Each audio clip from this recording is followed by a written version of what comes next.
मैं विजय कुमार गौतम। आज के इस वीडियो में यूनिट 7 इकाई 7 के अंतर्गत आनुवांशिकी तथा विकास इकाई है, जो कि हमारी इकाई 7 है। इसके अंतर्गत 5वां चैप्टर है हमारा वंशागति तथा विविधता के सिद्धांत। इसी पर डिस्कस करूंगा। आनुवांशिकी जीव विज्ञान की वह शाखा है जिसमें वंशागति और विविधता दोनों का अध्ययन किया जाता है। इसके अंतर्गत जनक से संतान के लक्षणों की समानता तथा विभिन्नता का अध्ययन, साथ ही एक ही जनक की संतानों में पाए जाने वाले लक्षणों की समानताओं एवं विभिन्नताओं का अध्ययन किया जाता है। अगर सरल भाषा में कहें तो आनुवांशिकी जीव विज्ञान की वह शाखा है जिसमें एक पीढ़ी से दूसरी पीढ़ी में जाने वाले आनुवांशिक लक्षणों का तथा पिता से जनक से संतान में जाने वाले आनुवांशिक लक्षणों का, एक ही पिता की दो संतानों के बीच उत्पन्न समानताओं विभिन्नताओं का, इन सभी का अध्ययन किया जाता है। तो जीव विज्ञान की इस शाखा को आनुवांशिकी कहते हैं। अब बात करते हैं वंशागति की। तो वंशागति क्या है?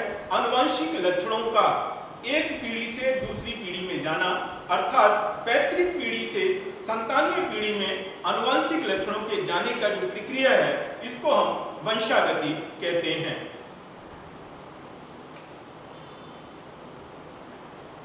बात करते हैं विविधता के कारणों की। हमारे समय में हमारे पूर्वजों को विविधता का ज्ञान बहुत पहले से था। लगभग आज से लगभग 8000-10,000 वर्षों पूर्व ही विविधता का ज्ञान हो चुका था। उन्हें पता था कि विविधता क्या है और विविधता लैंगिक जनन की प्रक्रिया के द्वारा होती है। उन्होंने इस ज्ञान का लाभ उठाया। उन्होंने प्रकृति में पाए जाने वाले जंगली जानवरों को सबसे पहले उन्हें पालतू बनाया और फिर उनकी उन्नतशील प्रजातियों के बीच संकरण एवं प्रजनन के द्वारा अत्यधिक अच्छी प्रजातियों का, अच्छी नस्लों का विकास किया। जैसे हमारे देश में देखने को मिलता है कि हमारे पूर्वजों ने पुरानी जंगली गायों को पालतू बनाया। जो जंगलों में गाय पाई जाती थी, उन गायों को पालतू बनाया तथा फिर उन्हें कृत्रिम चयन द्वारा उच्च नस्ल की भारतीय नस्ल विकसित की, जिनमें से एक हमारी भारतीय किस्म की गायों की एक नस्ल है जिसे हम शाहीवाल कहते हैं। ये पंजाब की नस्ल है जिसे लगातार पारंपरिक ज्ञान के आधार पर संकरण और प्रजनन प्रक्रिया द्वारा विकसित किया गया। यहाँ पर ध्यान देने वाली बात है कि शायद या भले ही हमारे पूर्वजों को इस विविधता के, इस वंशागति के वैज्ञानिक आधार का पता ना हो, लेकिन उन्हें इस वैज्ञानिक वंशागति की विविधता का ज्ञान था। अर्थात इस ज्ञान का उपयोग करके वे उन्नतशील प्रजातियों का विकास कर रहे थे। मेंडल के वंशागति के नियमों का आधार, जैसा कि हम जानते हैं कि जीव विज्ञान में आनुवांशिकी का विकास में मेंडल का महत्वपूर्ण योगदान है। ग्रेगन जॉर्ज मेंडल का जन्म ऑस्ट्रिया के ब्रून शहर में हुआ था। वह एक पादरी थे और उन्होंने उद्यान मटर पर लगभग 7 वर्षों तक प्रयोग किए। ये 1856 से 1863 तक उद्यान मटर पर संकरण के प्रयोग किए तथा उनके आधार पर जीवों की वंशागति के नियमों को प्रस्तावित किया।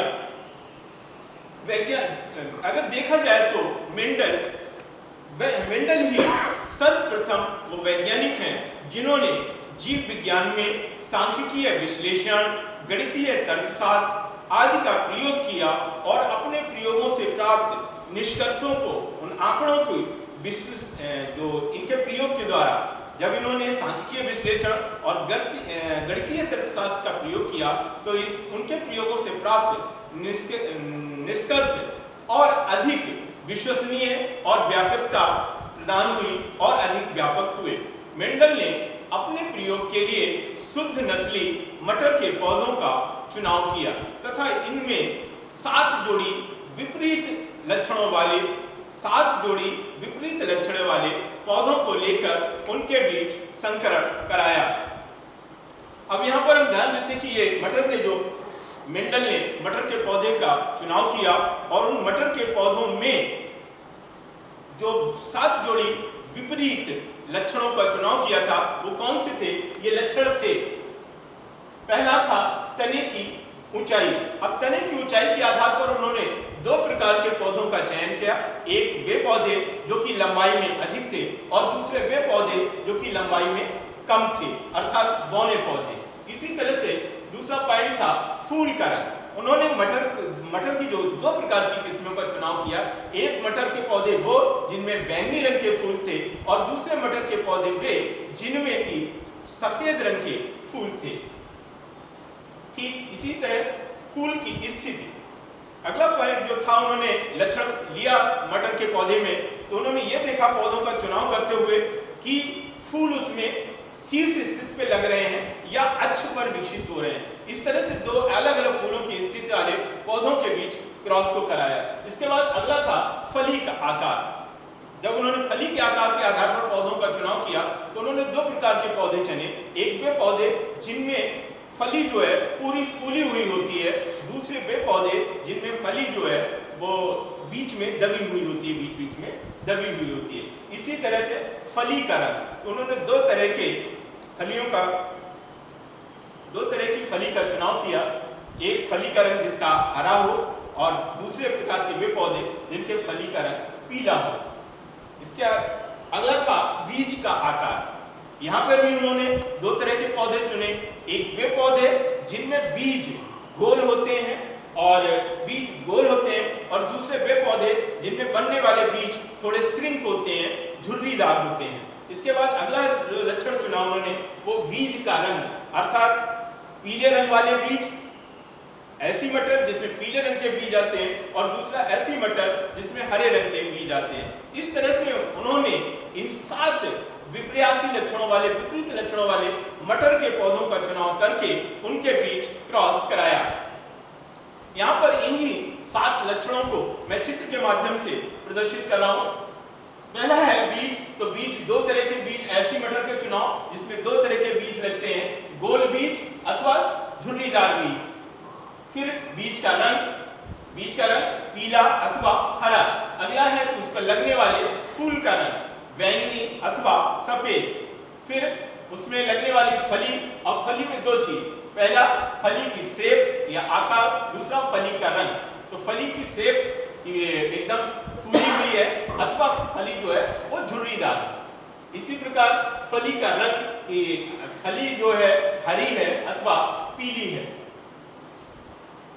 इसके पश्चात फूलों की स्थिति में कि फूल उस पे शीर्ष पे लगे हुए हैं अथवा कक्षस्थ में लगे हुए हैं। यहाँ पर शीर्ष में लगे हैं और यहाँ पर कक्ष से निकले हुए हैं, तो ये फूलों की स्थिति कि फूल शीर्ष पे हैं अथवा कक्ष पे हैं। अगला था कि मटर के पौधे की लंबाई में 2 तरह का चुनाव किया, एक लंबे पौधे और दूसरे बौने। इस प्रकार ये 7 जोड़ी विपरीत लक्षणों वाले मटर के पौधों का चुनाव करके उनके बाद उनमें मेंडल ने लगभग 7 वर्षों तक क्रॉस कराया और उसके पश्चात अपने निष्कर्ष निकाले। बात करते हैं एक जीन की वंशागति। इसे हम सामान्य भाषा में मोनोहाइब्रिड क्रॉस अथवा एक संकर क्रॉस भी कह सकते हैं। मेंडल ने वंशागति के अध्ययन के लिए मटर के लंबे पौधे तथा मटर के बौने पौधे को लेकर उनके बीच संकरण कराया तथा एक जीन का आनुवंशिक अध्ययन किया। जब उन्होंने लंबे पौधे और बौने पौधे के बीच संकरण कराया तो उन्होंने पाया कि जो F1 पैतृक पीढ़ी के बीच क्रॉस कराया तो पैतृक पीढ़ी में एक पौधा लंबा था और एक पौधा बौना। जब इन दोनों पौधों के बीच क्रॉस कराया तो उन्होंने पाया कि जो पहली पीढ़ी होती है जिसे हम F1 पीढ़ी कहते हैं, उस F1 पीढ़ी में सभी पौधे जो थे वो लंबे थे। उसके पश्चात F1 पीढ़ी के पौधों से प्राप्त बीजों को उन्होंने फिर से बोया और बोने के पश्चात जो पौधे तैयार हुए उन पौधों के बीच क्रॉस कराया, तो पाया कि जो F2 पीढ़ी में जो पौधे प्राप्त होते हैं, जो संतानीय पीढ़ी F2 है उसमें पौधे प्राप्त होते हैं, उनमें 75% पौधे लंबे होते हैं और जबकि 25% पौधे बौने होते हैं। अगर देखने के आधार पर उनको देखने के आधार पर उनका अनुपात देखा जाए तो उन जो पौधे प्राप्त हुए F2 पीढ़ी में उनका जो लंबाई और बौने पौधों का जो अनुपात था वो 3:1 था, क्योंकि यहाँ पर एक ये माना गया है कि एक ही जीन्स, एक जोड़ा जीन्स जिसे हम विपर्यासी कारक कहते हैं या एलील्स कहते हैं, वो इन लक्षणों के लिए एक पीढ़ी से अगली पीढ़ी में ले जाने के लिए उत्तरदायी होते हैं, इसीलिए इसको एक जीन की वंशागति कहते हैं। यहां पर चित्र में संकरण की प्रक्रिया को दिखाया गया है। जैसा कि पुष्पों में संकरण की प्रक्रिया कहें या इसी प्रक्रिया को जनन की प्रक्रिया कह सकते हैं। पुष्प में बाह्यदल है और स्टिग्मा है जिसे वर्तिकाग्र कहते हैं। स्टिग्मा जो है वो मादा जननांग का भाग होता है और पुंकेसर जो है वो नर जननांग के भाग होते हैं। तो संकरण की प्रक्रिया में पुंकेसर के अंदर परागकण बनते हैं और वो परागकण पुष्प के मादा भाग अंडाशय जो वर्तिकाग्र है उस वर्तिकाग्र पर रखे जाते हैं और वहां से पराग नली के रूप में अंडाशय में जाकर निषेचन की क्रिया होती है। इस संपूर्ण क्रिया को ही संकरण कहते हैं। निषेचन की क्रिया के पश्चात अंडाशय फल में बदल जाता है और फल में बीजों का विकास होता है। तो इस प्रकार ये जो फली बनी है वो अंडाशय के निषेचन के पश्चात बनी है तथा अंडाशय में जो बीजांड होते हैं वही फल में बदलते हैं और इन बीजों को जब बोया जाता है तो फिर से नए पौधे तैयार होते हैं। यहाँ पर मेंडल के एक संकर क्रॉस को चित्र के माध्यम से प्रदर्शित करने का प्रयास किया है। मेंडल ने दो प्रकार के पौधों का चुनाव किया, शुद्ध लंबे पौधे तथा शुद्ध बौने पौधे। इन पौधों को हम रिप्रेजेंट करने के लिए जीन्स की सहायता से रिप्रेजेंट करने के लिए दिखाते हैं, या जीन्स कहें या एलिस कहें। तो जो शुद्ध लंबे पौधे होते हैं उसमें capital T capital D genes पाए जाते हैं या विपर्यासी जीन्स होते हैं, और जो शुद्ध बौने पौधे होते हैं उनमें स्मॉल टी जीन्स पाए जाते हैं। जिस पहली पीढ़ी में क्रॉस कराया जा रहा है इसको हम पैतृक पीढ़ी कहते हैं, जिसे पी पीढ़ी कहते हैं। इनके पैतृक पीढ़ी के बीच में क्रॉस कराने पर यहाँ पर लंबे पौधे में दो तरह के युग्मक बनते हैं, कैपिटल टी। इसी तरह से बौने पौधों से दो प्रकार के युग्मक बनते हैं, स्मॉल टी जीन्स वाले। इन पौधों के बीच जब हम क्रॉस कराते हैं तो जो नए पौधे बनते हैं तो capital T small T, capital T small T, capital T small T, capital T small T, इस तरह से ये जो पौधे बने वो सभी पौधे F1 पीढ़ी के पौधे सभी लंबे होते हैं। लंबे होने के साथ साथ अगर यहाँ पर एक चीज देखें, उनको जीन्स के आधार पर अगर देखते हैं तो उनमें दो तरह के जीन्स पाए जाते हैं। एक जो प्रभावी जीन्स होता है जिसे हम कैपिटल टी कहते हैं, और दूसरा जो होता है अप्रभावी जीन्स होता है जिसे स्मॉल टी कहते हैं। इसीलिए इन पौधों को ये देखने में तो सभी पौधे लंबे हैं, और परंतु अगर जीन्स उसके इनमें आनुवंशिक आधार पर देखेंगे तो इन पौधों को विषम युग्मजी कहा जाता है। F1 पीढ़ी से प्राप्त पैतृक पीढ़ी से जब हमने दो विपरीत लक्षणों को ध्यान में रखकर संकरण कराया तो F1 पीढ़ी में जो पौधे प्राप्त होते हैं संकर पौधे, उन पौधों के बीच फिर से क्रॉस कराने पर जब हम क्रॉस कराते हैं तो यहाँ पर भी फिर उसी तरह से जनन की प्रक्रिया में पहले युग्मक बनते हैं। तो इस तरह से दो तरह के युग्मक बने, इससे बने कैपिटल टी स्मॉल टी युग्मक और इससे बनता है कैपिटल टी स्मॉल टी युग्मक। इनके बीच जब हम संकरण कराते हैं तो यहाँ पर capital T small T, capital T small T, sorry capital T capital T, capital T small T, capital T small T, small T small T genes युक्त पौधे बनते हैं। अब यहाँ पर देखने की बात है कि अगर इनको जब हम देखते हैं इन पौधों को भौतिक रूप से देखते हैं तो इनमें 3 पौधे जो हैं वो लंबे होते हैं और एक पौधा जो है वो बौना होता है। तो जब संकरण कराया, प्रजनन कराया और इसके बाद किसी पौधे के जब एक पूरे पौधे हैं उनको जब हम बेलक्षण जिन्हें हम आंखों से देख सकते हैं और आंखों से देखने के पश्चात जो अनुपात होता है उन पौधों का या उन जीवों का, उसे हम दृश्य रूप अथवा फिनोटाइप कहते हैं। तो यहाँ पर ये संपूर्ण पौधे अगर इनको हम देखेंगे तो पाएंगे कि 3 पौधे लंबे हैं और एक पौधा बौना है। तो इस जो संकरण का जो अनुपात होता है, जो फिनोटाइप होता है, उसे हम 3:1 कहते हैं।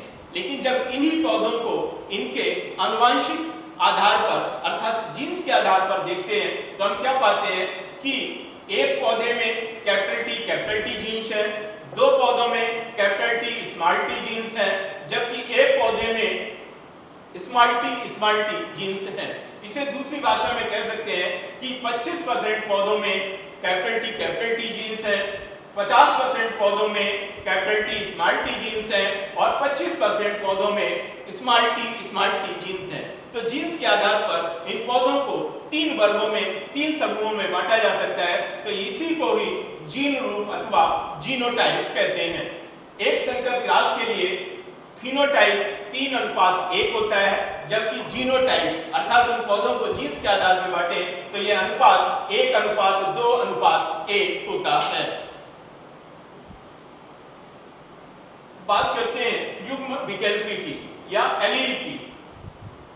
मेंडल ने यह प्रस्तावित किया कि आनुवंशिक लक्षण जनक से संतति में युग्मकों के माध्यम से पहुंचते हैं तथा इन्हें पहुंचाने का कार्य कारक करते हैं।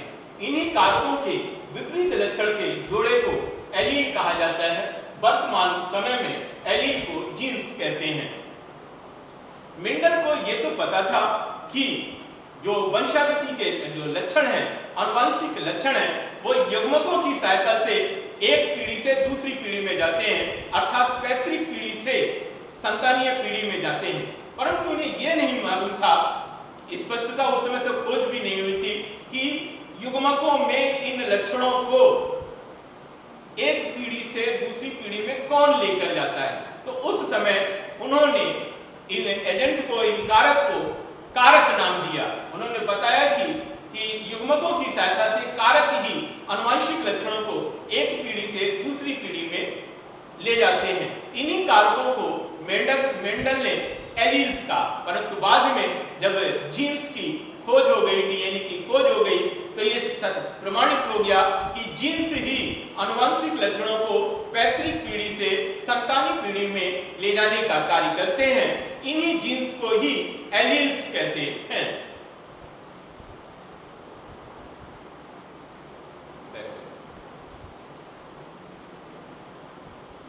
बात करते हैं समयुग्मजीव की।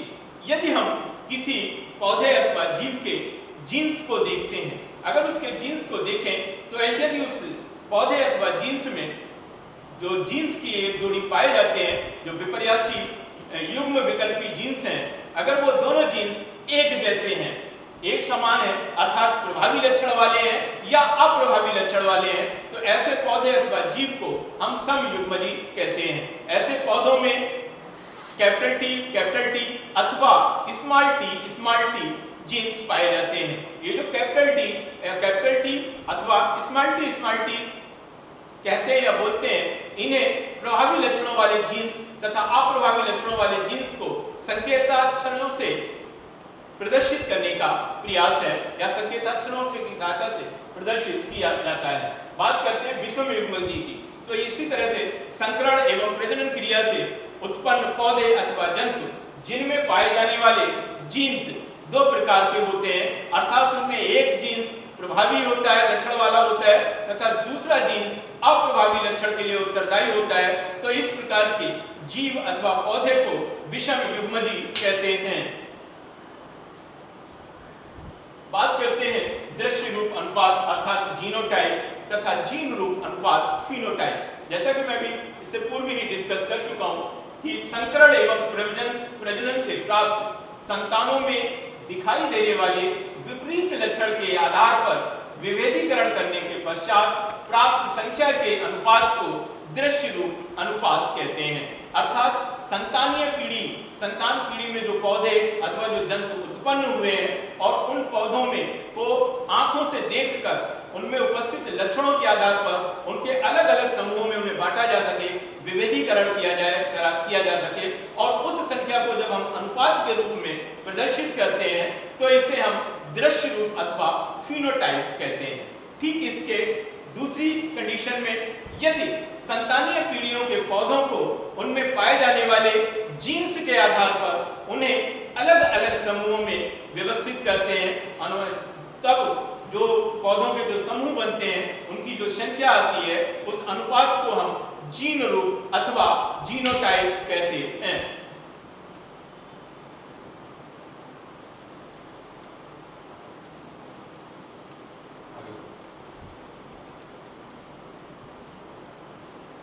यहां पर मेंडल ने एक संकर क्रॉस को पुनेट चक्र द्वारा प्रदर्शित किया।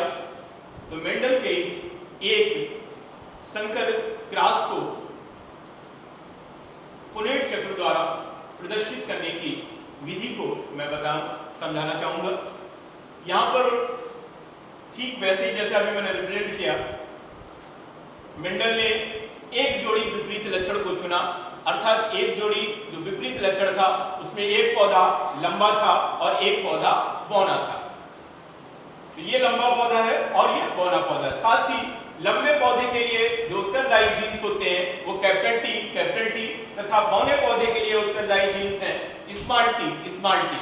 जब इनके बीच क्रॉस कराया जाता है, संकरण कराते हैं, तो यहाँ पर दो प्रकार के युग्मक बनते हैं। इससे जो लंबे पौधे से जो युग्मक बनेंगे उनमें कैपिटल टी और कैपिटल टी गुणसूत्र वाले होंगे या जीन्स वाले होंगे।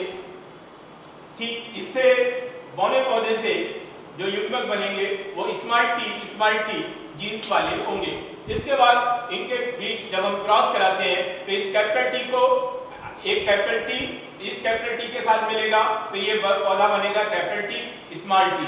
फिर इसी तरह से ये कैपिटल टी इसके साथ मिलेगा तब बनेगा कैपिटल टी स्मॉल टी।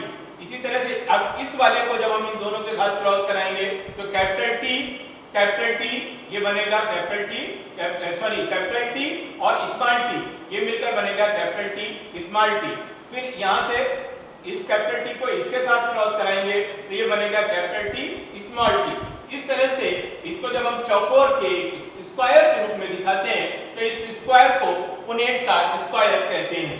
यहाँ पर हम जीनिक रूप में दिखा रहे हैं। तो इस प्रकार ये जो सभी पौधे बनेंगे ये लंबे होंगे और संकर होंगे, क्योंकि इसमें दो प्रकार के जीन्स पाए जा रहे हैं, इसीलिए हम इनको संकर कहते हैं। तो ये सभी पौधे लंबे होंगे और संकर होंगे और इस प्रकार जो संतानीय पीढ़ी के पौधे ये बनते हैं इनको पहली पीढ़ी है, इसको हम F1 पीढ़ी कहते हैं। जब इन्हीं F1 पीढ़ी के जो कि दोनों पौधे लंबे होंगे, किन्हीं दो पौधों के बीच जब क्रॉस कराते हैं तो फिर उसी तरह से उनमें जीन्स के आधार पर युग्मक बनेंगे, क्योंकि इसमें capital T small T genes हैं। तो जब युग्मक बनते हैं तो जीन्स आधे आधे हो जाते हैं, तब यहाँ पर कैपिटल टी युग्मक और स्मॉल टी युग्मक जीन्स युक्त युग्मक बनेगा। यहाँ पर कैपिटल टी युक्त युग्मक तथा यहाँ पर स्मॉल टी जीन्स युक्त युग्मक बनेंगे। अब इस तरह से ये दो प्रकार के युग्मक बने, आधे ये कह सकते हैं कि नर के युग्मक हैं और ये जो है मादा के युग्मक हैं। जब इनके बीच हम जब क्रॉस कराते हैं तो उसी प्रक्रिया से कैपिटल टी मिलकर कैपिटल टी बनता है, कैपिटल टी मिलकर कैपिटल टी स्मॉल टी बनता है, कैपिटल टी इसी तरह से स्मॉल टी कैपिटल टी मिलकर कैपिटल टी स्मॉल टी बनता है, स्मॉल टी मिलकर के स्मॉल टी युक्त पौधे बनते हैं। अगर इन पौधों में जीन के आधार पर देखें तो फिर से मैं दोहराता हूं, यहाँ पर कैपिटल टी, यहाँ पर कैपिटल टी स्मॉल टी, यहाँ पर कैपिटल टी स्मॉल टी, यहाँ पर स्मॉल टी। इन पौधों में अगर देखेंगे भौतिक रूप से ये तीनों पौधे जिनमें कि एक कैपिटल टी जीन्स आया हो अथवा दो कैपिटल टी जीन्स आए हो, ये सभी पौधे लंबे होंगे।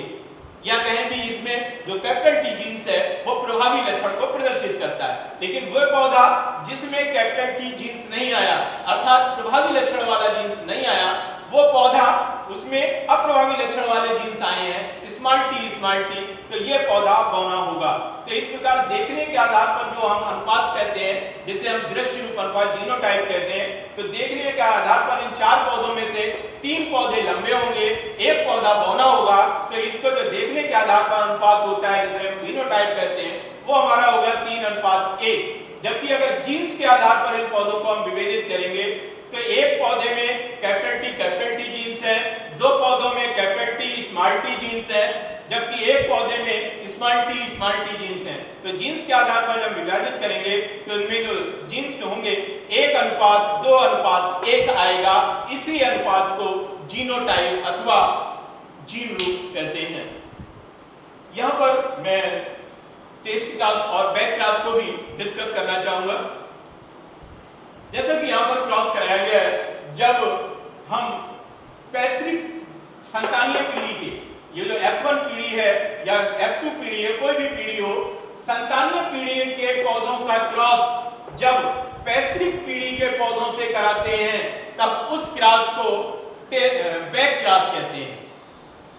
जब संतानीय पीढ़ी के पौधों का संकरण या क्रॉस पैतृक पीढ़ी के पौधों के साथ कराया जाता है, तब उस क्रॉस को हम बैक क्रॉस कहते हैं या विपरीत संकरण कहते हैं।